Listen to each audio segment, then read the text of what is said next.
Fred naye barora RDC wa Rukiga yayoreka ngo Rwakigeza katerwa amasasi shahibirize kero omu mwanya ogwanya kisa hanshare ya Mpororo omurika mweze ya Rukiga. Ogunayireka ngo mugenza katererwa amasasi mu Uganda kandi ombirwe gwagarurwa Rwanda okusibwa yaheebwayo eriizooba abe byo kwerinda kuruga Rwanda.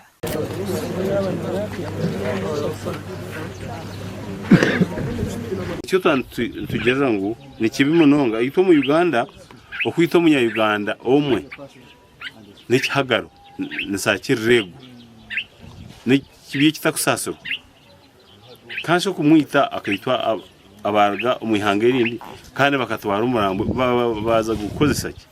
Naye bare yabaye n'omuduumizi w'amahiga ya UPDF battalion ya 3 Lieutenant Colonel Steven Sabiti chairman w'entebe ya katana habwa Rukiga Robert Mbabazi kakwerere kandi ababaye bembera bakuru kurwo mu Uganda okwakira umbere gw'omugenzi. Embundu nk'ezabo tuyina abantu nk'ababo tuyinde nangwa n'ibyo icyo gukora onga ntwene obusinge aho kuba Uganda n'ensi y'obusinge.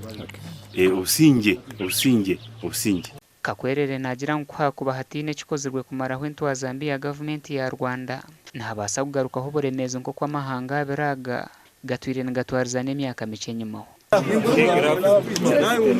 Itwe nkabebembezi tukabentekatira ngo akabendaso enkurengana nunji rwagati ya the two sister countries.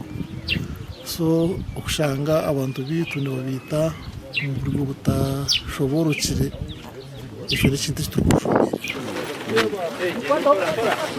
Meya wa Nyagatare district muri Rwanda Steven Gasana yabaye ni DPC wa Nyagatare JB Dusengimana n'abandi bakuru kurwo mu ihanga rya Rwanda omukwayombere rwa turiyashikayo.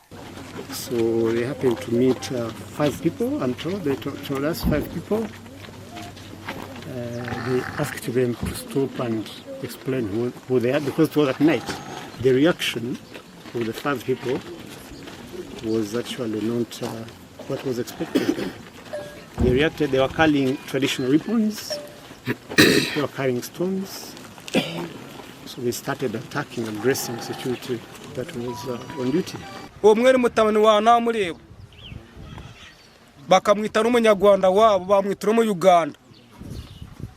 Ondiju ni mutabani wa mushuri na mutabani na murumuna wa chairman situ cyabuhango bari kweta Nyansiyo nawe bakabitira Rwanda bari babiri kandi babita begwire tabi.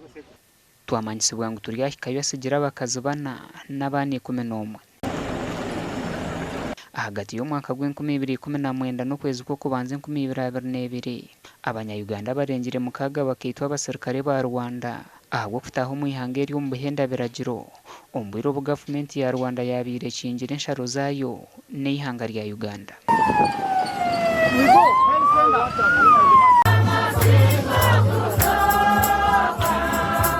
Gasha kwa Job namanya.